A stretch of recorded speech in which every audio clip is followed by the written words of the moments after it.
Vamos falar agora sobre direitos. Você sabe que tem aumentado muito o número de ações judiciais relacionados à saúde, tratamentos, medicamentos. E para você ficar a par dos seus direitos, previstos inclusive na Constituição Federal, a gente recebeu aqui hoje um advogado no assunto, Dr. Pedro Quagliato. Muito boa tarde. Obrigada pela gentileza da presença, Boa Dr. tarde, Pedro. Tatiane, obrigado. Eu que agradeço o convite. Doutor Pedro, a gente tem a impressão de que cada vez é mais comum, né, ter acesso a essas ações, as pessoas buscando os seus direitos. Para as pessoas em casa conseguirem entender melhor, o que a legislação brasileira prevê em relação a direitos de medicamentos, tratamentos de saúde? Tatiane, de fato nós temos observado um aumento significativo no número de ações judiciais, buscando tratamentos médicos e medicamentos de alto custo. Isso tem acontecido, primeiro, pelo conhecimento, pelo maior conhecimento das pessoas, a maior interesse das pessoas nas questões jurídicas e nas questões legais. O número de tratamentos que tem surgido recentemente, as indústrias farmacêuticas cada vez mais lançando novos tratamentos, novos medicamentos. Isso está tudo amparado na nossa Constituição Federal, nas nossas leis federais. Nós temos já uma legislação bastante ampla em relação a esse assunto. Algumas legislações também estaduais garantem alguns direitos mais específicos. No caso dos medicamentos, né, como funciona essa entrega pelo SUS, que é o Sistema aí único de saúde? Tá. O SUS ele tem uma lista de medicamentos que ele fornece gratuitamente, desde que a pessoa comprove a necessidade da sua utilização. Essa lista é chamada de protocolo clínico do SUS. Ela estabelece, então, aqueles tratamentos obrigatórios que fornece. Esses tratamentos, em caso de necessidade, o SUS é, por lei, obrigado a fornecer. Já outros tratamentos ou medicamentos que não estejam nessa lista do SUS podem, eventualmente, ser obtidos judicialmente quando comprovada a sua necessidade, a sua eficácia e, e o seu valor científico, o seu estudo científico do medicamento em questão. Por exemplo, os tratamentos importados, doutor? Exatamente. Os tratamentos, por exemplo, de doenças como hepatite, são tratamentos que ainda no Brasil, o que nós estamos lidando aqui no Brasil ainda não é o tratamento de última geração. Essa lista do SUS ela é atualizada geralmente a cada 2 anos. Então você imagina quantos novos medicamentos não surgem dentro desse período de 2 anos e que não são incluídos na lista do SUS. Doutor, como é que aquelas pessoas que estão em casa me acompanhando agora e às vezes estão passando por algum problema de saúde, estão fazendo uso de algum medicamento e às vezes conseguem esse medicamento gratuitos, então, através do SUS. Onde é que eu consigo ter acesso a essa lista? Que por direito eles têm, então, aí, esse benefício de retirada? Essa lista está disponível no site do SUS, do Sistema Único de Saúde. Ela é chamada de protocolo clínico e ela está dividida por tipo de enfermidade, por tipo de doença. Então, uma ordem alfabética, doença por doença, enfermidade por enfermidade, você sabe quais são os princípios ativos medicamentos fornecidos para aquela doença. Não é uma lista de nomes comerciais de medicamentos, mas sim dos princípios de cada tipo de remédio. E aí talvez com o seu médico, ele ajude a indicar, né, se esse medicamento está disponível gratuitamente pela rede de saúde ou não. Sim, Estamos falando aqui sobre o SUS. E a questão dos planos de saúde? Então, por exemplo, eu tenho um plano de saúde, eu consigo obrigar que o plano de saúde me ofereça alguns medicamentos, doutor?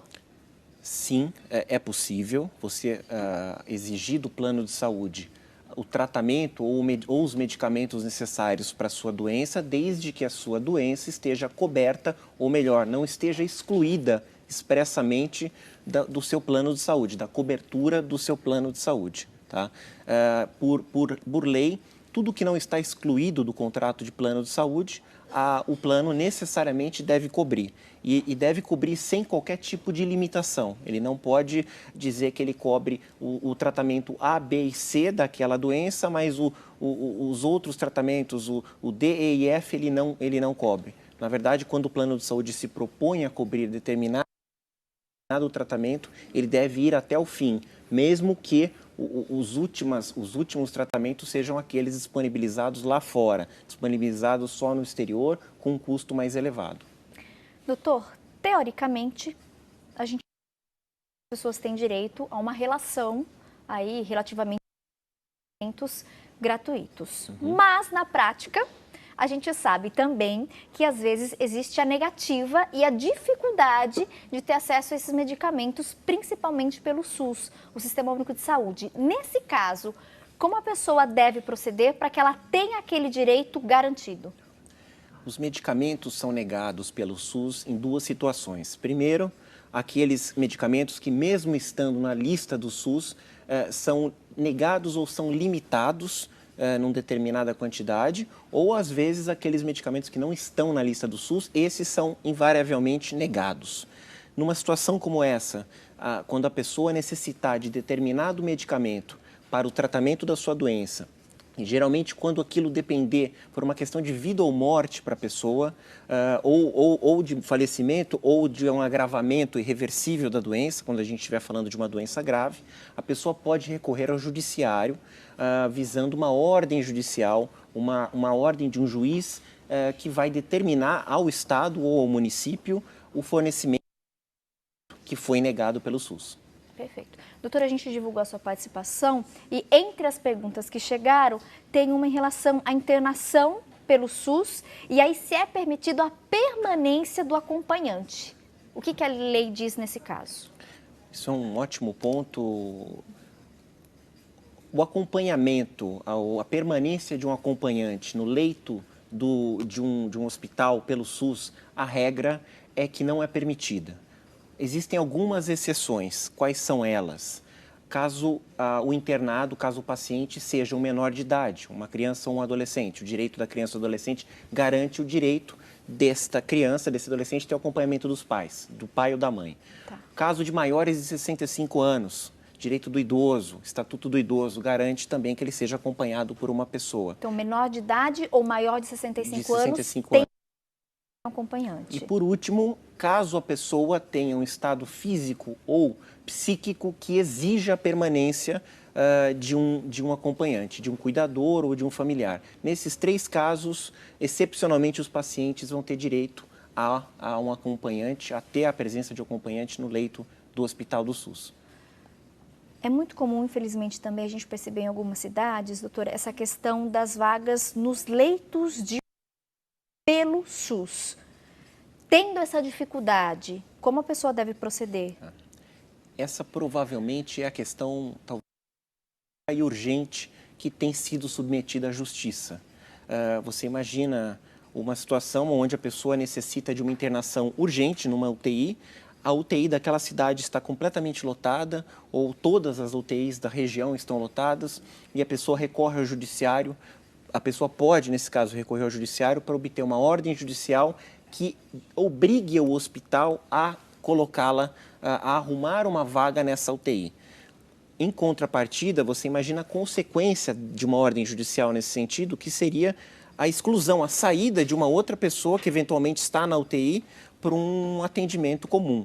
Então, é uma decisão bastante difícil, tem sido para os juízes, determinar a inclusão de uma pessoa na UTI, porque eles sabem que no final do dia alguém vai estar deixando também a UTI para que essa vaga seja ocupada, cumprindo assim a ordem judicial. E a gente sabe que infelizmente, né, no Brasil a gente tem problemas em várias regiões aí do país, de vagas em hospitais, a questão do atendimento, das filas. Nós tivemos, por exemplo, no mês passado, mês de outubro, né, toda a prevenção e a campanha em função do Outubro Rosa. E a gente sabe, né, que em muitos municípios as pessoas não conseguem fazer o próprio exame de prevenção, a mamografia, naqueles equipamentos, porque tem municípios que nem têm o equipamento e quando tem, todo mundo da região, então vai para aquela unidade que tem às vezes 1 ou 2 equipamentos e a fila para você conseguir marcar o seu exame é muito difícil, é muito longa. Doutor, nesse caso, como é que funciona essas ações judiciais? Então, para ter, de repente, ali a garantia do seu direito ao medicamento, a um exame, a um tratamento, a uma vaga numa UTI, a questão da internação, então, havendo esse direito da pessoa ter um acompanhante, Onde a pessoa deve recorrer? Geralmente, quanto tempo essa ação dura? Bom, essas ações judiciais são ações especiais, são ações que correm, que tramitam em caráter de urgência.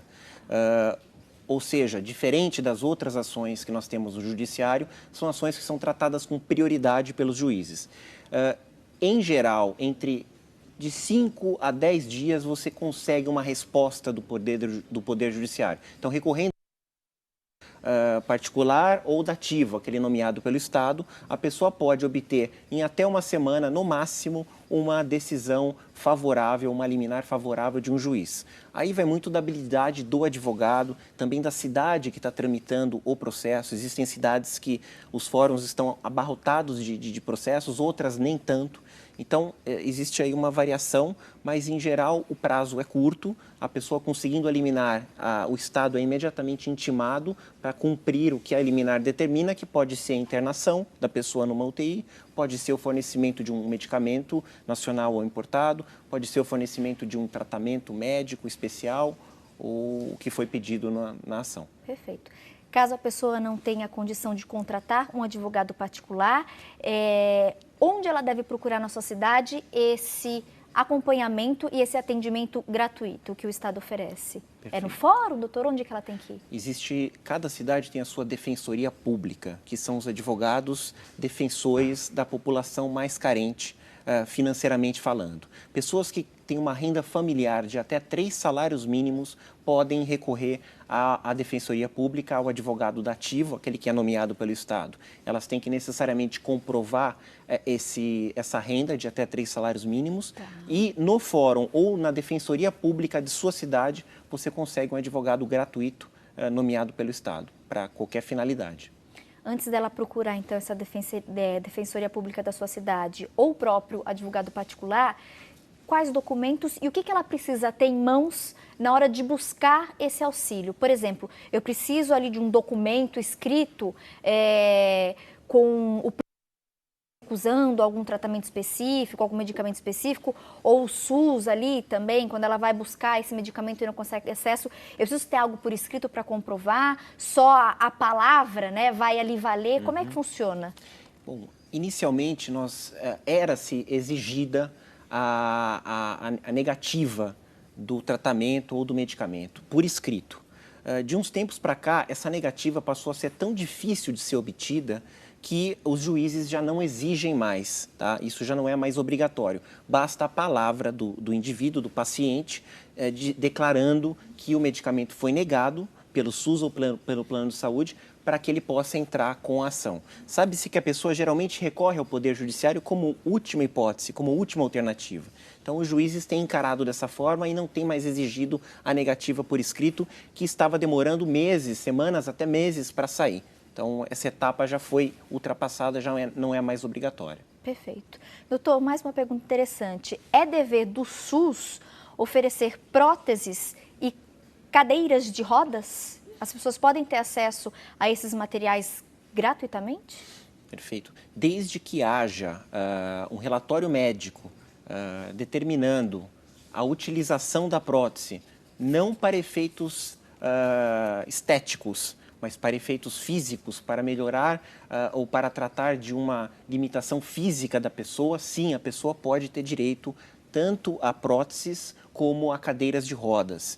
E existe aqui no estado de São Paulo uma novidade, uma lei estadual que determina que em determinadas situações, quando a pessoa tiver uma dificuldade, uma limitação nos membros superiores, nos braços, ela pode inclusive ter direito a uma cadeira de rodas motorizada. Isso é uma lei estadual que determina esse fornecimento da cadeira motorizada para determinados casos, para certos casos. Só para reforçar, essa então é o estado de São Paulo. Estado de São Paulo, sim. Tá? Claro que existe uma verificação prévia para averiguar se a pessoa faz jus ou não, se ela tem um nível de incapacidade exigido para que ela tenha cadeira motorizada, cadeira elétrica. Mas já tivemos casos que o Estado forneceu, algumas vezes amigavelmente, outras vezes através de uma ação judicial, uma cadeira de rodas motorizada. Perfeito. Conheça mais sobre os seus direitos. Hoje, participando aqui do nosso bate-papo, a gente recebeu a presença do advogado Pedro Quagliato, a quem mais uma vez a gente agradece a gentileza da participação. Obrigada, viu, doutor? Bom final de semana Foi um e prazer. até uma próxima oportunidade para a prazer. gente poder falar mais aí sobre os nossos direitos. Obrigado.